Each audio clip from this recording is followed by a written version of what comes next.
interview with Al-Ba'ath Daily, President al-Assad says the party has been targeted and subject to attempts to wipe out its history.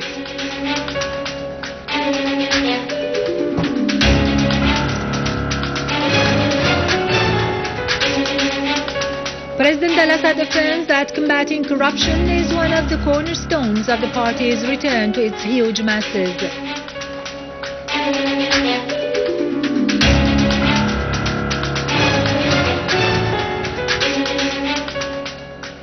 The UN accepts Syria's invitation for talks on the mechanisms required for cooperation in the investigation to use chemical weapons.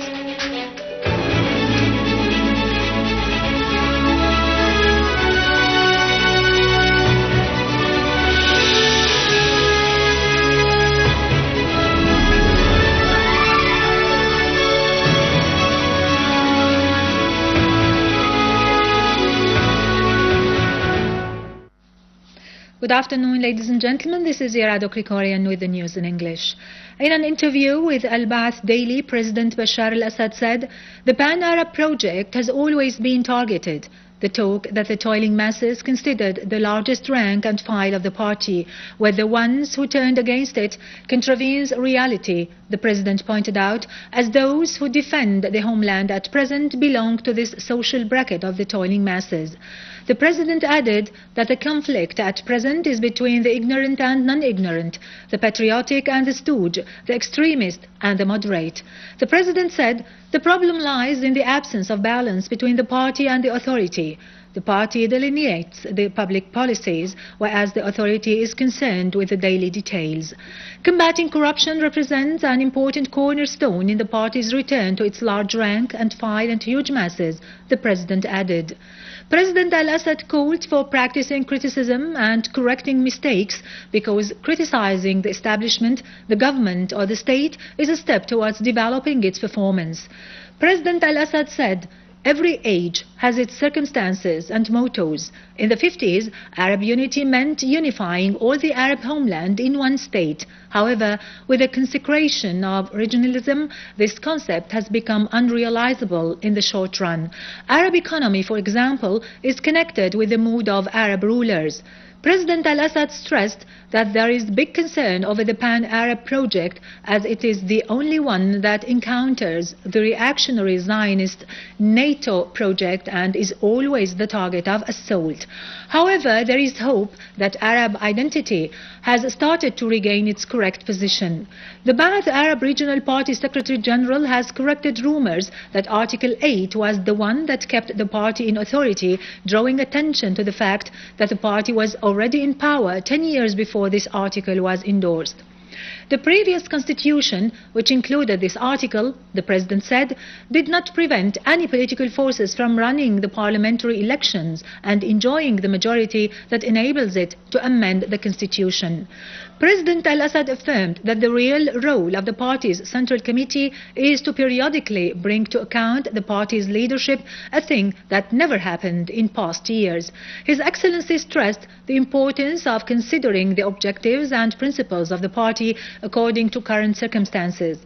President al-Assad pointed out that political Islam means those parties that take advantage of religion in order to serve their own narrow sectarian objectives, like the Muslim Brotherhood, and which consider you, when you stand against it politically, as standing against God religiously. President al-Assad concluded his interview saying that there have been, right from the start, attempts to wipe out the party's history, to hold it responsible for all that is happening, and to accuse it of being destructive to the country despite the achievements it has accomplished, whether in terms of the national army, the political status, and the confrontation of the forces of darkness over a period of more than 50 years.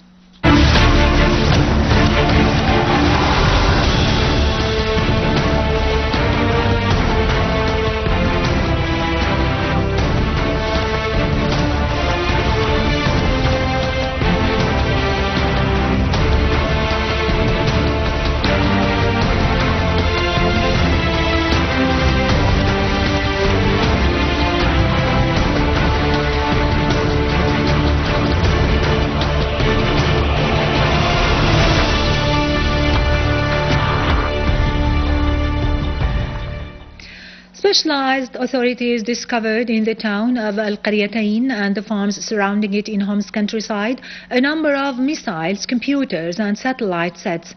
News sources reported that combing operations in the area also found a warehouse for stolen medicines and medical equipment, in addition to fertilizers, explosive devices and stolen cars. Army units continued to chase armed terrorist groups in Lattakia countryside, targeting al-Nusra members in Al-Kabir village and Dahiya tower and Jubb al-Ahmar, killing and wounding dozens of them. Among the terrorists killed were Abd Salam al-Hafiz, Ubada al-Tillawi, Abd al-Mu'min al-Arif, Uthman Hajiko and Luqman al-Umari. A number of cars equipped with Doshka machine guns were destroyed. Units of the armed forces carried out operations against terrorists in Daraa and its countryside, seizing weapons, ammunition and foreign currencies, in addition to killing several terrorists. The army units destroyed terrorist dens and gatherings in Daraa al-Balad, Al-Mzarib, Jilin, Al-Nasiriyya, Sahm al-Jolan, Jamla and Tafas, along with the weapons and ammunition inside them, killing and injuring several terrorists, including Nabil Talal al-Amarin. Another army unit seized weapons, ammunition and large sums of money in foreign currencies in Nawa city. Other army units repelled an armed terrorist group which was attempting to attack a military checkpoint in Daraa city, killing all its members. The UN has declared acceptance of the invitation extended by Syria to the chairman of the UN Investigation Committee into the use of chemical weapons in Syria, Aki Celestrum, and the UN representative for disarmament affairs, Angela Kane, to visit Syria to end consultations on the mechanisms of cooperation. Meanwhile, Russian Foreign Minister Sergei Lavrov said the documents and reports presented by Moscow to the UN on the opposition's use of chemical weapons in Syria are serious and will provide answers to many questions. He affirmed that the results of the investigations conducted by his country into this subject indicate that the sarin bombs used in Khan al-Assal were made in areas under the control of opposition groups. The armed terrorist groups in Syria had fired a missile carrying chemical weapons at Khan al-Assal in Aleppo on the 19th of last March, killing 25 civilians and injuring more than 100 others. In Egypt, the newly appointed Prime Minister Hazem al-Bablawi announced that an interim government will be formed within a week, stressing that technocrats will be on top of this list. The Muslim Brotherhood, represented by the Freedom and Justice Party, rejected a request to take part in the government as its leaders continued to threaten to use violence following the ouster of Morsi. For his part, the spokesman for the Egyptian army said that gunmen targeted the car of the general commander of the Second Army, Colonel Ahmad Wasfi, in Sheikh Zweid, north of Sinai. Meanwhile, 2 civilians were killed and 6 soldiers were wounded following an attack on a security checkpoint near Al Arish airport.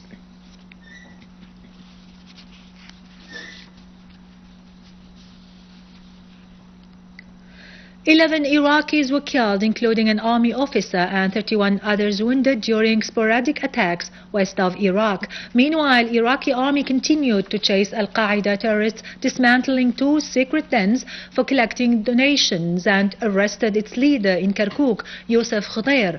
The Iraqi army also killed the military official responsible for several terrorist operations, Muhammad Daham al-Sheikho, and arrested 39 others.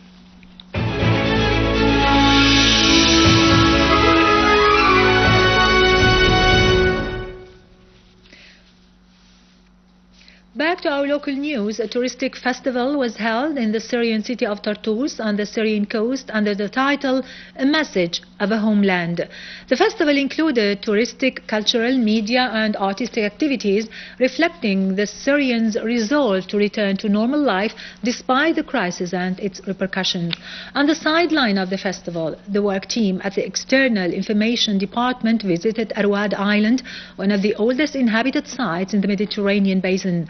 The island is famous for manufacturing fishing boats, wooden artifacts and other beautiful industries.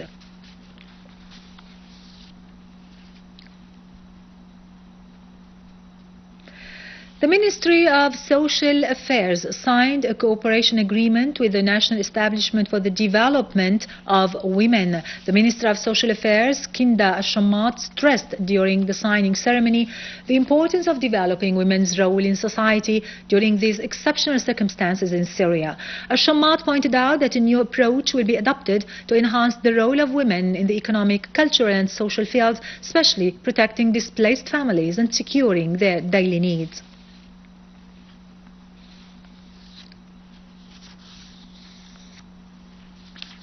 The Minister of Electricity discussed with the Chinese ambassador the ways that enhance the cooperation between the two countries in field of power, investment and projects between the two sides.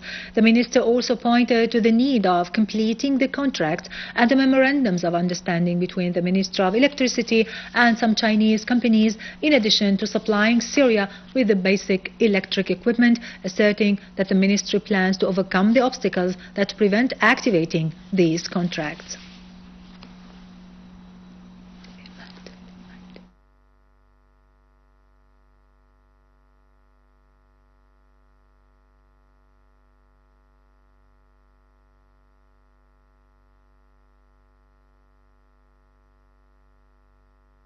The Ministry of Industry called on its directorates and the industrial cities to supervise the work of industrial establishments, specifically food companies, in addition to taking samples from the produced materials to ensure food safety in accordance with the Syrian standards and taking strict measures against those establishments which violate the rules.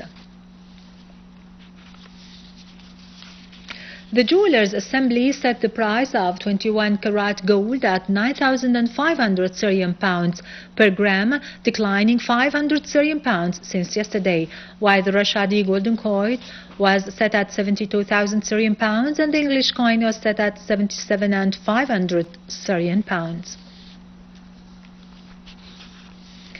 The American crude oil rose from the highest level in 15 months after U.S. stockpiles fell for a second week. Brent's premium to U.S. shrank to the narrowest since November 2010.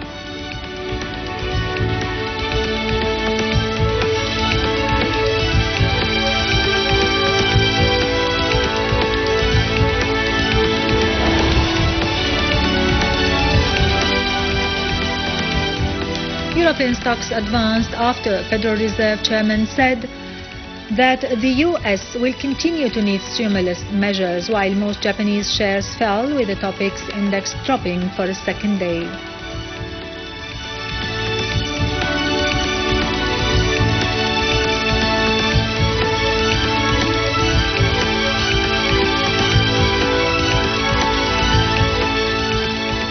The US dollar fell to the lowest in almost 3 weeks against the euro after the Federal Reserve Chairman said that the inflation and unemployment rates show the economy still requires monetary stimulus.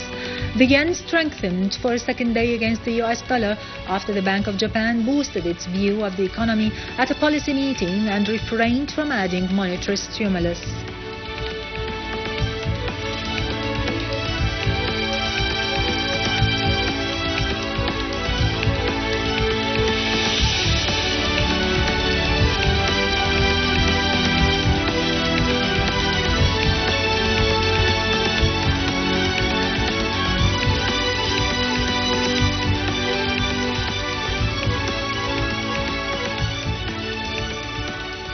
With this, we end our news for today. Thank you for watching. For more details about Syria and the region and to view this bulletin again, you can always visit our website in English, syriaonline.sy. Have a beautiful weekend.